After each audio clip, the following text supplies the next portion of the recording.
South Australian lockdown number 2. Now, as a group, we're going to try and get through this as best we can together.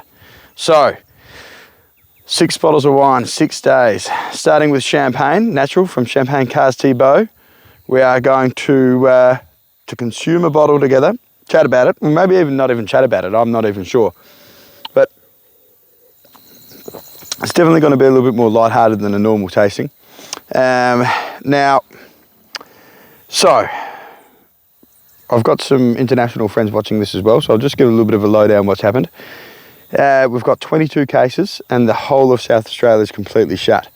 It wasn't until the final hour that they actually said that bottle shops can be back open. Pubs and restaurants, they can't even do takeaway. So it's a proper lockdown. Definitely the tightest in Australia, and it'd be on par as the tightest in the world. I think I saw some footage early on where in China they were welding door shuts of apartment buildings. So we're not quite at that stage. Now I'm relatively lucky because now I'm not saying I am. I'm not saying I'm in the same league as the fantastic nurses and doctors, but I'm classed as essential because I can deliver wine. So that's what I've been doing today.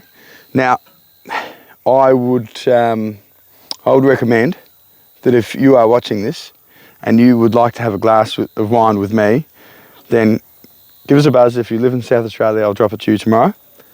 Tomorrow, I believe we're having a complementaire Muscadet Sévère La Croix Morasseau, which is a beautiful wine. And it's funny because in this pack we've actually got 3 sort of relatively natural wines. And the reason I did that is because I thought that it was a good opportunity to try something completely different. And also having 3 sort of progressive or natural wines and 3 sort of classic wines, it's really what our portfolio is based on. Our portfolio is based on good French wine. We're not going to import something just because it's natural or just because it's a sort of a big name classic. Or a sort of a popular classic. The wines need to be good and they need to be good. And if they're cloudy champagne made with no sulphur, or the same of Muscadet, or a classic Pieux Fumé, which is made with a little bit of sulphur but traditional, then so be it. Now, the one thing that they all have in common is they all have very good farming practices. So even though they're classics, they still are usually organic or organic farming principles, HVT, higher environmental something in French, and also biodynamic.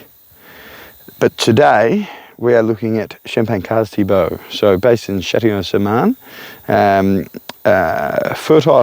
more fertile soils than sort of a Côte de Blanc, where a lot of our champagne portfolio is from.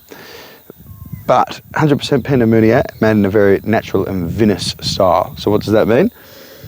If you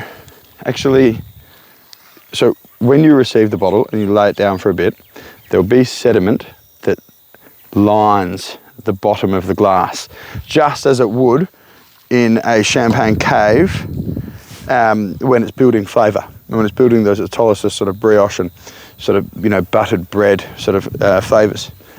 Now, the reason that Fabien decides to leave a little bit in there is because he wants to express the terroir the best he can. Now, there'll be people that argue that that's not how you do it, but there's 2 camps of the way people like to express terroir. There's one where they, maybe use a touch of fining or filtration because they believe it's an impurity and they want to let just the actual juice itself express the terroir and the fruit flavour.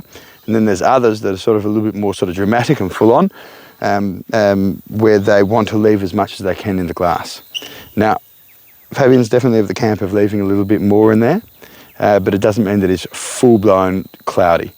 The wine is still, very bright and clear, but when you do let it, sort of sit still for a bit, you'll see that sediment. Now, Pinot Meunier champagne is planted because it ripens earlier than the others. So Champagne, being a very, very sort of northern wine-growing region, is susceptible, pre-global warming, to not ripening, disease pressure, and also frost. So Pinot Meunier is the safeguard, most planted grape variety. However, Pinot Meunier can be really beautiful. So obviously related to Pinot Noir, it's a black-skinned grape, and it produces wines that give a little bit of a berry sort of character, but a little bit more sort of rustic, but in a nice way. And the way this is made with no sulfur and being a little bit more oxidative, it's really lovely because it's absolutely full-on raspberries, baked, apple bramble crumble, bit of sweet spice. Now, the key with oxidative champagnes or oxidative wines, where they're sort of minimalistic and a bit more natural, is that you can have these beautiful noses that are, sort of very flavoursome and warming and welcoming, but they're quite often, when you consume them, have detached acidity, and they don't have anything to bind it together. However, the guys that do it right do it absolutely right. So if we look at a couple of other regions, like Chablis, Demore, we don't bring them in, but they're fantastic. They've got the same sort of thing. And Patlou, and they have this sort of richer nose and all these sort of beautiful baked apple and sweet spice and slightly more oxidative. But when you sip them, they have minerality and structure and a fruit that binds the acidity and the fruit and sort of oxidative, sort of richer flavours together. Now, if you smell this, there's no doubt about it. It's a full-body champagne. We've actually had this before, along with the Tethys and the Jean Vizel, or the Guibarat, I should say, and we paired them with a couple of unusual food pairings.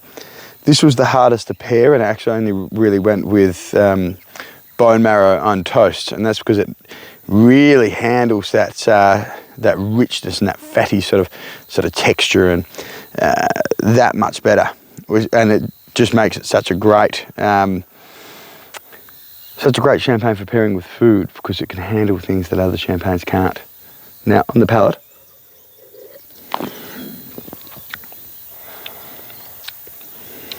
definitely more of that apple, definitely more of that sort of cidery, fluffy apple cider vinegar, but in check. Minerality, there's definitely a little bit of red fruit, raspberry and that sort of thing.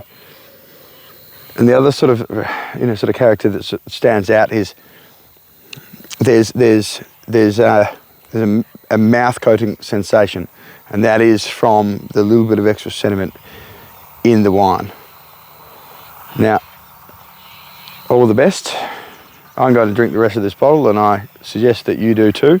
I'll see you tomorrow when we taste a bottle of 2018 Complementaire Muscadet Sévigné La Croix Morceau. All the best.